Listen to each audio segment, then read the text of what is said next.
हम भारी वाहन ही चलाया, 35 फुट ही चलाए, 40 फुट ही चलाए, ट्रक लेके सारी गए, जगह जगह सर गए। 5 साल से सर हम ट्रक चला रहे हैं। सबसे ज्यादा हम सर चले हैं दिल्ली, बॉम्बे, पूना, बंगाल, गुवाहाटी। संघर्ष मैंने करे अपने बच्चों के लिए, पति खत्म होने के बाद हमारे बच्चों की जिम्मेवारी थी उसे बढ़िया स्कूल में पढ़ाएं और उनका हम परवरिश बढ़िया करें, चाहे हमें ट्रक ही चलाना पड़े, चाहे हमें ईंट ही ढोना पड़े, चाहे हमें चाय ही बेचना पड़े। ट्रक चलाएंगे तो हम सबसे बढ़िया पैसा कमाएंगे और हम अपने बच्चों की परवरिश और उनकी पढ़ाई सबसे बढ़िया कराएंगे।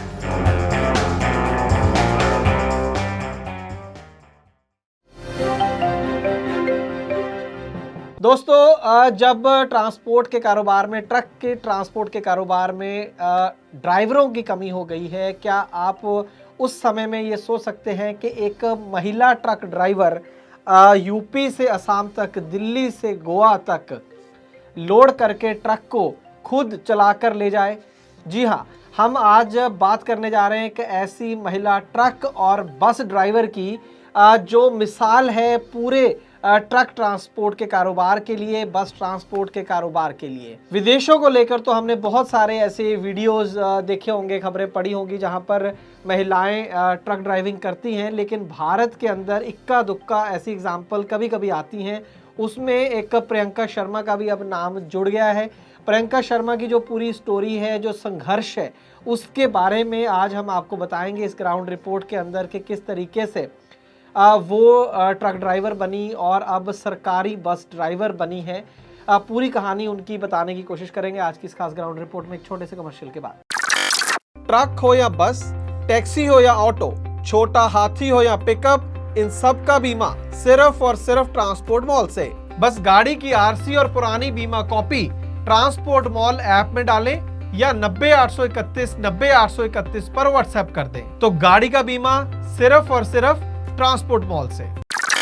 ट्रांसपोर्ट टीवी पर आपका स्वागत है दोस्तों, मैं हूं मनिंदर सिंह और आप देख रहे हैं ग्राउंड रिपोर्ट। दोस्तों, प्रियंका शर्मा जो है वो बिहार की रहने वाली थी और 2016 में उनके साथ एक बहुत बड़ी ट्रेजेडी ये हुई कि उनके जो पति उनकी मृत्यु हो जाती है। कोई किडनी की उनको प्रॉब्लम थी जिस वजह से उनकी मौत हो जाती है 2016 में।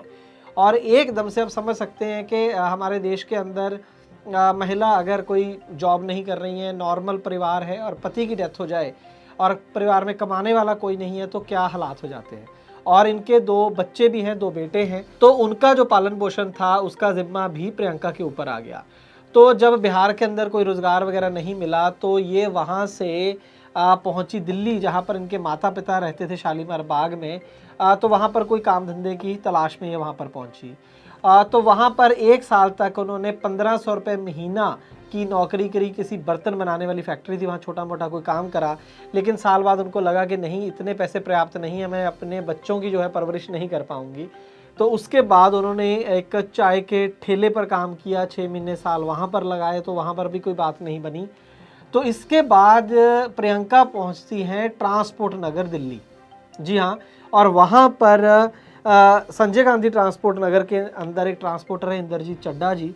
तो उन्होंने सबसे पहले प्रियंका को काम दिया हेल्पर का, कि वहाँ पर टायर बदलना, तरपाल डालना, रस्से बांधना, ये सारा काम इसने प्रियंका ने वहाँ पर सीखा। और 15,000 रुपये सैलरी भी उन्होंने प्रियंका को दी। और उनको जो उस समय बहुत ही एक बड़ी सपोर्ट की ज़रूरत थी, जो वहाँ पर जो इंद्रजीत चड्ढा जी हैं ट्रांसपोर्ट नगर में, उन्होंने इनको दी। और वहाँ पर हम कह सकते हैं पहली बार प्रियंका की एंट्री होती है ट्रांसपोर्ट सेक्टर में बतौर एक हेल्पर के, या और भी जो ऑफिस के अंदर छोटे मोटे काम थे ट्रकों को लेकर, वो धीरे धीरे उन्होंने सीखना शुरू कर दिया, एक हेल्पर वाले काम जो थे। और उनकी जो हार्डवर्क था, उनका ऐसा नहीं कि मैं लड़की हूँ, मैं ये नहीं कर सकती, मैं वो नहीं कर सकती, तो उन्होंने सारे काम जो एक ड्राइवर करता है, एक हेल्पर करता है, वो सारे काम उन्होंने सीखे वहाँ पर और अच्छे से करे। इतने अच्छे से करे कि जो ट्रांसपोर्ट के मालिक थे उन्होंने उनको अपना 12 चक्का ट्रक भी दिया, लाइसेंस बनवाया और 12 चक्का ट्रक उनको सौंपा बतौर ड्राइवर। और ड्राइवर 30,000 रुपये, प्रियंका ने हमें बताया फ़ोन पर कि 30,000 रुपये उनकी सैलरी थी तब उस समय। और तमाम, जैसे मैंने पहले बताया कि चाहे गाड़ी तो चलाना है ही बहुत अच्छे से, बल्कि बाकी के जो काम हैं रास्ते में, कोई तरपाल चढ़ाना, रस्से बांधना, टायर पंचर हो गया उसको चेंज करना, ये सारे काम वो कर लेती थी। इसीलिए मालिक ने इतना भरोसा, गाड़ी मालिक ने उनके ऊपर जताया। तो जब हमने पूछा कि आप ज़्यादा से ज़्यादा लंबे से लंबे आपने कौन से लॉन्ग रूट में गाड़ी चलाई है, तो उन्होंने बताया कि एक बार वो यूपी के गाजियाबाद से शाम के तिनसुकिया तक उन्होंने गाड़ी चलाई, 2337 किलोमीटर, 45 घंटों से भी कम समय में वो गाड़ी वहाँ पर उन्होंने पहुँचाई। एक उन्होंने बताया कि दिल्ली से गोवा 1900 किलोमीटर लगभग उन्होंने 35 घंटे के अंदर ये सफ़र तय किया। कोई उन्होंने कोई एक्सीडेंट या कोई भी ऐसी कोई शिकायत का मौका अपने जो गाड़ी मालिक को बिल्कुल नहीं दिया, और 2-3 साल बहुत अच्छे से उन्होंने गाड़ी चलाई, पैसे भी कमाए, अपने बच्चों को हॉस्टल में दाखिल कराया ताकि वो अपने काम पर फोकस कर सकें। इसके बाद 2020 में यूपी गवर्नमेंट द्वारा, जो यूपी रोडवेज़ है उनके द्वारा कुछ फीमेल ड्राइवर की वैकेंसी निकाली गई, 20-22 फीमेल ड्राइवर उनको चाहिए थी। वहाँ पर उन्होंने अप्लाई करा और सिलेक्शन हो गई उनकी साथ के साथ। उन्होंने बताया कि बाकी की जो भर्ती हुई थी उनको फिर भी उतनी जल्दी मौका नहीं मिला गाड़ी चलाने का, लेकिन उनको एकदम से बस जो थी वो मिल गई गाड़ी चलाने के लिए, क्योंकि पुराना एक्सपीरियंस जो था ट्रक ड्राइविंग का वो काम आ गया। अगर दोनों काम ही मुश्किल है, लेकिन फिर भी अगर कंपैरिजन करें, जिसने ट्रक चला लिया उसके लिए बस चलाना उतना ज़्यादा मुश्किल काम नहीं है, क्योंकि सेम जगह पर आप डेली बस को आपको चलाना होता है।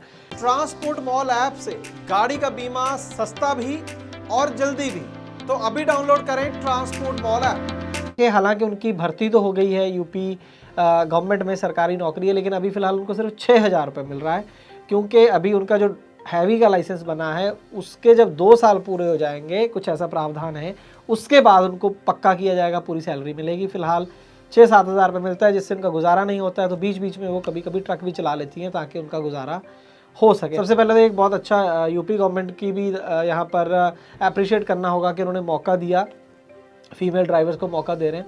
लेकिन ये 6-7 हज़ार रुपये कोई सैलरी तो नहीं है। अगर अंडर ट्रेनी भी वो हैं तब भी कम से कम 15,000-20,000 रुपये तो चाहिए कि वो अपना घर का खर्चा कैसे चलाएगा बंदा, नहीं तो बंदा छोड़कर ही भाग जाएगा कि 6-7 हज़ार रुपये मेरा क्या होगा। तो वो भी एक तरीके से बेहद कम सैलरी है, लेकिन फिर भी उनको ये उम्मीद है कि वो पक्की हो जाएंगी और उनको सरकारी नौकरी मिल जाएगी, और तो फिर उनका अच्छी सैलरी वगैरह मिलेगी, बाकी के जो उनकी सुविधाएं हैं वो भी मिलेंगी। तो वो बहुत खुश हैं इस बात से कि उन्होंने ये तरक्की करी है और वो अब एक सरकारी बस की ड्राइवर है। यहाँ पर दोस्तों मैं ये भी एक बात कहना चाहूँगा हमारे नौजवानों को कि इसमें कोई शक नहीं है कि खुद गवर्नमेंट के आंकड़े बता रहे हैं कि देश में इस समय बेरोज़गारी कितनी ज़्यादा बढ़ गई है।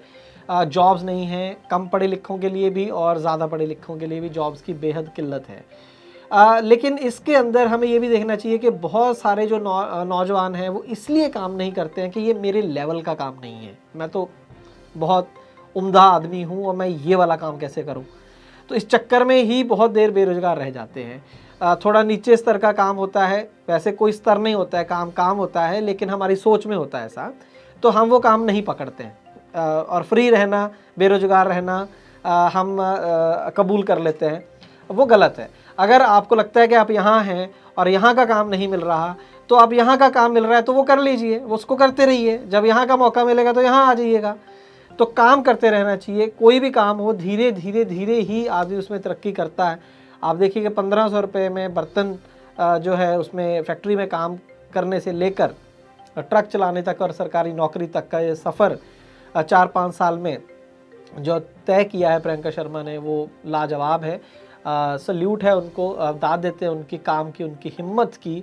ऐसा काम चुना जो आज की डेट में मर्द नहीं करना चाहते हैं, वो एक औरत होकर उन्होंने भारत जैसे देश में, हमारे देश में जहाँ पर उतना सेफ्टी का भी एक ख्याल रखना पड़ता है, उसके बावजूद भी उन्होंने ये काम को चुना और पूरे सक्सेसफुली करके दिखाया। और उन्होंने बताया कि मेरे साथ कोई भी ऐसा बुरा इंसिडेंट नहीं हुआ इतने सालों में, बड़े आराम के साथ उन्होंने ट्रक चलाया। तो कई बार हमारे दिमाग में ही ये चीज़ फंसी होती है कि नहीं ये दिक्कत आ जाएगी, ये दिक्कत आ जाएगी, मैं ये नहीं कर पाऊँगा, नहीं कर पाऊँगी।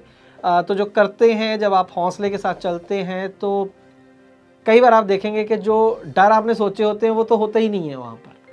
जितनी हम मुश्किल सोचा होता है उतनी मुश्किल होती नहीं है कई बार चीज़, लेकिन हम अटेम्प्ट ही नहीं करते, हम कोशिश ही नहीं करते। तो फिर से एक बार प्रियंका को बहुत बहुत बधाई हो इस कामयाबी के लिए, और एक बार फिर से यूपी गवर्नमेंट को अप्रिशिएट भी करेंगे। और दूसरी तरफ ये भी कहेंगे कि जो 6000 रुपये उनको मिल रहा है वो बेहद कम है, चाहे वो अंडर ट्रेनी ही हैं, लेकिन वो मैरिड हैं, 2 बच्चे हैं, कोई भी 6-7 हज़ार रुपये में इतनी टफ जो नौकरी, वो सिर्फ इसी उम्मीद में कर रहे हैं कि कभी ना कभी मैं पक्की हो जाऊंगी 2 साल बाद, लेकिन फिर भी एक डिसेंट सैलरी ज़रूर होनी चाहिए अगर इनकरेज करना चाहते हैं कि ज़्यादा से ज़्यादा और फीमेल ड्राइवर आएँ। तो दोस्तों अंत में आपसे पूछना चाहूँगा कि आपको क्या लगता है कि भारत में फीमेल ड्राइवर, चाहे वो बसेज़ में हो चाहे वो ट्रकों में हो, क्या उनको ज़्यादा इनकरेज करना चाहिए? इसका फ़ायदा होगा, नुकसान होगा, खतरा है, कोई खतरा नहीं है? आप क्या सोचते हैं, ज़रूर बताइए। यहाँ पर मैं एक चीज़ और बताऊँ आपको कि मैं हाल ही में मुझे कुछ महीने पहले कनाडा जाने का मुझे मौका मिला था, तो उस समय मैंने देखा कि जितनी भी वहाँ पर बड़े शहर हैं उसके अंदर जितनी स्कूल बसेज़ हैं उसको 90% से ज़्यादा औरतें ही चलाती हैं, महिलाएं ही चलाती हैं। और उसमें भी मज़ेदार बात ये थी कि ज़्यादातर 90-95% वो जो औरतें थी वो सारी भारत की थी, पंजाब की थी, बहुत सारी उसके अंदर। तो वहाँ चला सकते हैं तो भारत में क्यों नहीं चला सकते, है ना? तो अपनी राय दीजिएगा ज़रूर, और ट्रांसपोर्ट टीवी देखने के लिए बहुत बहुत शुक्रिया। हेलो, क्यों बार बार फोन कर रही है? तुम इतने परेशान क्यों? अरे स्टेट एंट्री पर फंसा हुआ हूँ। आज शाम को गाड़ी की इंश्योरेंस खत्म हो रही है, कल छुट्टी है, कोई एजेंट फोन नहीं उठा रहा, दिमाग खराब हो रखा है मेरा। रोज ट्रांसपोर्ट टीवी देखते हो ना, ट्रांसपोर्ट मॉल ऐप से ले लो। अरे हाँ, ट्रांसपोर्ट मॉल, पर क्या वो छुट्टी वाले दिन बीमा देते हैं? ट्रांसपोर्ट मॉल वाले छुट्टी वाले दिन भी पॉलिसी देते हैं, बस आरसी और पॉलिसी की फोटो उनकी ऐप पर अपलोड करनी है। अभी मैं पता करता हूँ ट्रांसपोर्ट मॉल से। आप तो बस घर आओ, मैंने कोटेशन मंगवा भी ली है, वो भी सस्ते दाम पर। और पॉलिसी कैसे मिलेगी?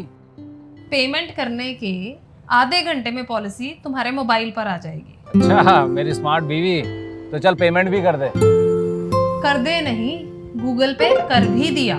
तूने मेरी बहुत बड़ी परेशानी हल कर दी है। चल मैं अब घर के लिए निकलता हूँ। हाँ आओ तुम, पॉलिसी आ गई है, भेज रही हूँ वो भी। तो दोस्तों आप भी स्मार्ट बनिए, गाड़ी का बीमा सिर्फ और सिर्फ ट्रांसपोर्ट मॉल से।